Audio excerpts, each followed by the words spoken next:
What's up? It's Jim, and today I'm going to talk about Twisters in 4DX. So, full context, I guess, how I saw this movie is on my birthday, my wife and I went to see Twisters, but because it was my birthday, I've never done the 4DX, or wasn't it called D-Box at one point? Maybe that was a different thing. Anyway, we saw it in 4DX because I was like, I never get to do this. This is my birthday. Let's do 4DX. So I did 4DX at the Regal in Times Square. It was pretty amazing. I like 4DX a lot. So that definitely colored my experience. So I don't think many of the other reviews I found talked about that or did that. Maybe they didn't mention it, which would be weird. But I think it definitely worked for this movie. So full context, I will be talking about both 4DX and Twisters. Twisters, at least, it is a fun experience, let me tell you. Twisters is, I think, much like what Joe Kosinski, who wrote the story for this, he seems to be the one who started development, really, on this whole thing, and then didn't end up directing it, but does have a story credit. And I sort of get the scent a little bit of Top Gun Maverick. I do think this is a better plotted film and organized script-wise than the original. Not by like a ton, but I'll say this, I am not the biggest disaster movie fan. It sort of was blowing up, like when the original Twister came out was like the first summer I was like really going to movies and like getting into it and devouring pop culture endlessly, and like so it was always sort of this sort of lame big blockbuster, and there was the Cowan stuff and people wouldn't shut up about it. I never really got the thing with it, and I've seen it a few times. I saw it with my wife and I watched it again before this. It's fine, I'm just not as obsessed with it. It didn't represent as much to me. It wasn't like the movie that made me like movies. It was sort of into movies, like it was just to me that was, and I've said this on Twitter and stuff, it was the Welcome to the Dollhouse summer to me. It wasn't the Twister, like that was the cool movie I wanted to see, or Mars Attacks or something like that. Like that was more my 96, and it's just sort of like a standard, like, you know, I've heard people compare it to like the His Girl Friday plot and stuff, but I think this takes the conceit of Twister and kind of brings it more into the modern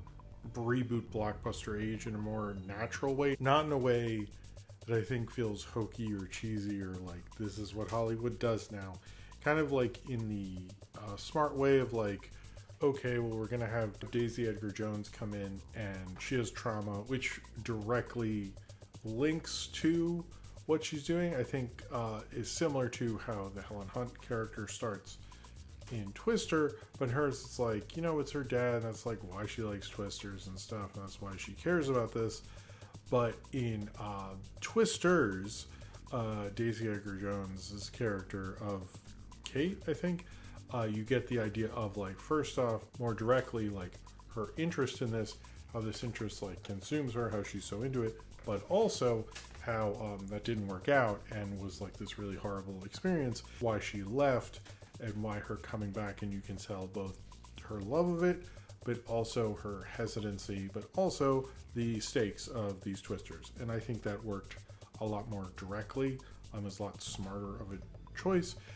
But it's basically like the same plot, but instead of going from sort of in the previous one, it is from the woman's perspective at the beginning, but instead of Helen Hunt being the person who is, you know, with all the Storm Chaser people and she's really into it, instead Daisy Edgar-Jones is essentially playing the Bill Paxton character in a way, and so she is coming back to this thing, and instead Anthony Ramos is sort of like, I don't really understand having the three-person thing in this. Like, I have no problems with Anthony Ramos. I wish he got better parts and stuff, but in a sense Glenn Powell is playing sort of the Helen Hunt part, and so he is like this big YouTuber storm chaser person called like the Storm Wrangler or Storm whatever the fuck, who cares, Storm guy, I don't know, Mr. Blowhard, whatever he is, but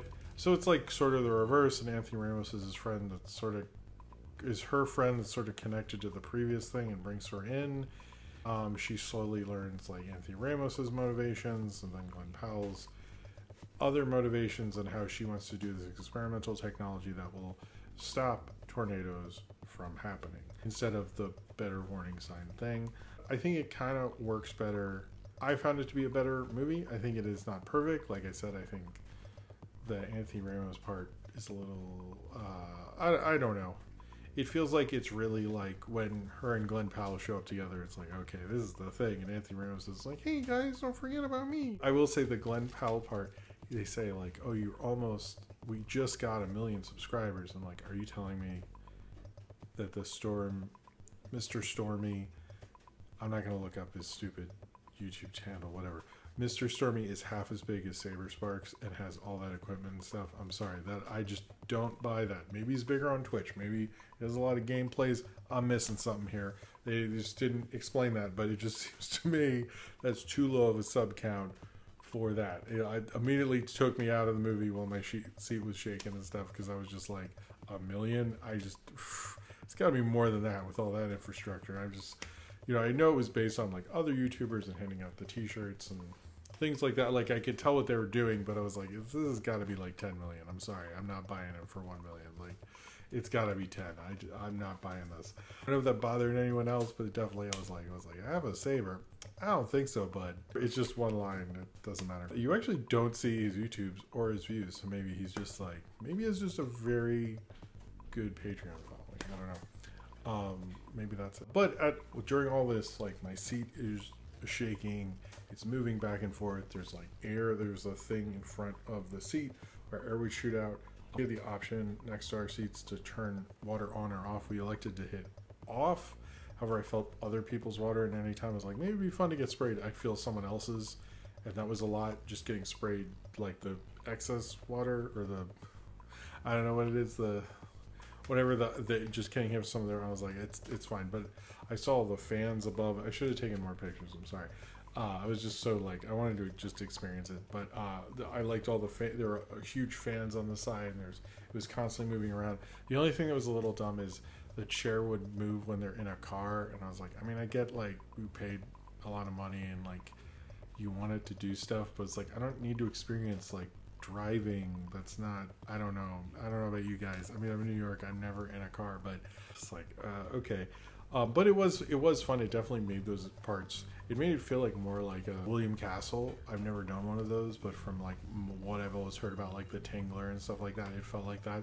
And it made the movie like a little sillier in some places. It made it more like a theme park ride, which I think like leaned into it in this movie. I know like the opening 4DX like thing where it's like, this is what the seats do and all this fun crazy stuff, and like much like the IMAX thing where it's like, IMAX is fucking nuts, bro. And this is the same thing, like they're showing off all their stuff, and that was probably crazier than it ever got in the actual movie. But the ending was pretty wild, and I was like, whoa, is this like shaking us too much? I was like looking at my wife and stuff and like making sure she's okay. But so it's like that element of it, I think it helped it. I don't know. I think it is maybe the way they intended for us to see it. Although I've heard that they don't actually let the directors or producers pick any of the settings. It's selected by somebody else, which or maybe this guy did. Maybe Lee Isaac Chung did. I don't think he did though. But it did actually accentuate the because part of the thing about these films is that these disaster movies is they're thrill rides. They're thrill rides, they're roller coaster rides. They're meant to be these big summer blockbuster things, and it felt very much like a classic summer movie. I think the way that a lot of these fell off, where it was either The Day After Tomorrow, or that it? Whatever the one with the climate change stuff, which this film does not acknowledge, and the director Lee Isaac Chung very much was against acknowledging in the press stories. Like, don't worry, we don't bring up climate change. And I'm like, in the tornado movie where there's lots of tornadoes? No, I think we all kind of figured out the climate change part, dude. I find that to be highly suspect that they're just like, no, we don't go into that woke stuff. And I'm like, I think that you're having a once in generation tornado incident kind of ruins all that, but sure. But I think those disaster movies, like, they sort of started losing the plot. They'd have less interesting characters. They wouldn't have those little hooks in them. And I do think like what Joseph Kosinski did with Top Gun Maverick is make something that was just sort of like these pilots hang out with a loose plot and like connect it together and get it to connect much better. So that's why I'm giving him a lot of credit on the story. However, Lee Isaac Chung, who directed this, and last film I saw him do was Minari, although I think he directed some Mandalorian episodes, or an episode or something. I could not tell that this was him, other than like Oklahoma, and I found that to be depressing, because you look at someone like John Watts, like I saw Cop Car before I saw the Spider-Man movies, and I thought he brought some of that over, like James Gunn to Guardians of the Galaxy. These are like indie directors who make to a blockbuster thing, and it did feel like he's just become a decent studio director who was helped out by Spielberg and Joseph Kosinski and other people, and got that to work for him, and it was very good within that. But it's just like I would have liked more of that kind of indie flair to it, which you couldn't sense at all. It just felt like what would be the difference behind hiring just a really qualified studio director than hiring him? I could not really tell you. So like auteur wise, I like don't really care as much. I felt no connective tissue at all, and I found that to be a little disappointing. It's like, put your stamp on Twisters, and I think he was more concerned with just making a good Twisters, and I'm happy with that, so I'm not like fully upset, but I kind of don't want Lee Isaac Chung who just makes a good Twisters. I want the Lee Isaac Chung who gave me Minari, which I thought was a great movie. This is a fun experience. I had a lot of fun in 4DX. I'm glad I did it for once in my life. I've always wanted to do it probably with the Fast and Furious and stuff, so I guess that works because they will make you feel like you're in a car, which for most of you is not interesting. But the tornado stuff was a lot of fun. I got my, like, all those, like, you've seen the TikToks of people before and after 4DX. It does sort of feel like that, but I thought it leaned into it well. I think if you're going to do it with a blockbuster. I know they have tons of movies that do the 4DX thing, but I thought it really worked fine. It's not a super deep movie. I think it used the trauma thing that I think most movies do nowadays, but, like, even Jaws, like, Roy Scheider had trauma. There's a whole scene of them comparing their various traumas in the scar scene. So it's in the DNA of blockbusters. It's literally like Star Wars. Why is Luke Skywalker going on the journey? Why is Alec Guinness helping them? Why is Han Solo on the run? It's all trauma. It's just that now we used that name for it, but it was actually in all those movies the entire time. The other thing I do find that's actually interesting in this is, and I've heard people complain about how the YouTube people with Glenn Powell, and I should probably talk about Glenn Powell a bit, but is that they constantly are helping out people and going with bottles of water, and like they are helping people. And I noticed this trend, and I think it is going to become more of a trend because of our kind of lack of faith in our government. Godzilla -1 did a thing where they're like, well, the government's not going to take care of Godzilla. What should we do? And this, it's like the emergency services are never really there, and they're helping. And it does feel like in the post-internet age, we feel like we can all band together and do something and make a difference, and I think we're going to be seeing that more often. I connected as like Godzilla -1 did that. I don't think it's like I think it's just an attitude and a commonality. I didn't hear Lee Isaac Chung compare this to Godzilla -1 or anything like that. But Glenn Powell's character in this, he is flat out just a movie star in this through and through. I think he was probably better in Hitman, honestly, but he just exudes it that it's almost like laughable. Like the part where he has the hat on in the rain, it's just like, okay, this is just funny. Like he's just being like Mr. Heartthrob, and it's like, wow, it's in the trailer, but it's really ridiculous. It's really ridiculous, but he is movie star wattage playing perfect boyfriend, perfect older brother character. I think there's one part where he's like looking for a dog, and later he goes like, of course I found the dog. Like they bring it up like, did you find the dog? He's like, of course I did, because he's Mr. Perfect, amazing human male guy.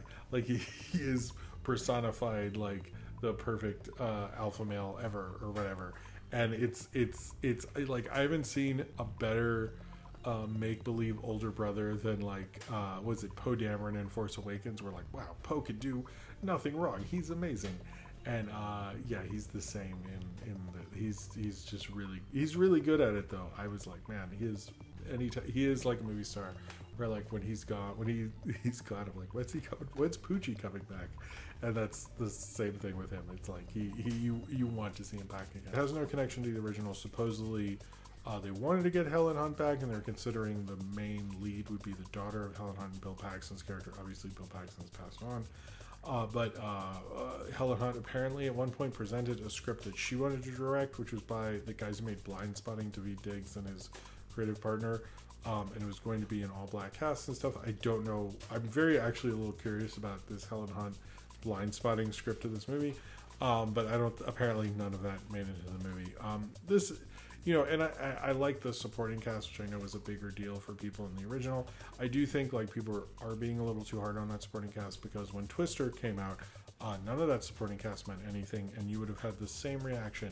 And David Cornsweet's in this, and we already know he's going to be Superman next summer. So this supporting cast, we already know the supporting cast is going to be a bigger deal. This is a fun movie. If you see it in 4DX, it's honestly a blast. It was a lot of fun. I had a lot of fun watching a movie in 4DX. I'm glad I did it. I think part of the idea of the art of cinema and the movies and going to the movies is also the idea that movies can be many different things. And it can be, a small art house film that's weird and experimental like Skinamarink, but it can also be a big blockbuster where wind's blowing in my face with Twisters. That's perfectly okay. We should have both, actually. Would I like more people to see the small movie? Absolutely, but that's not the conversation we're having. This is, all of it is cinema, none of it isn't. You could say, like, when did cinema come these dumb, stupid thrill rides? But it's always sort of been there one way or another. It's fun to see them execute it so well, and I had a fun time on my birthday, so that's cool too. It's fun getting wrestled around your seat in your 4DX and like going like, what's going on? Blah. Think about how crazy and fun this whole thing is. It's not the deepest movie. I don't think it's like better reinvention than Top Gun Maverick or anything, but I thought it was an improvement over the first one, which was a film I never liked that much. It's a decently fun blockbuster. It's a solid blockbuster. I haven't seen too many of the disaster movies that are this solid, and I think it shows that someone really wanted to sell it on a real story script level on how those work. Not that it was an amazing script, but I understand how to get a disaster movie script to work, and that's how this worked, especially in a 2024 way. I think Lee Isaac Chung has just become another studio director. This is, in a sense, just another big disaster movie, but we don't get one of those as much. Not seeing one for a while and then encountering like a decently solid one while I'm rocking all over the place in my seat and air is blowing my face, I think turns out to be a pretty good time at the movies. So if you've seen Twisters in 4DX or not, doesn't matter, and you would like to talk about it, then comment below in the comments and subscribe if you would like to.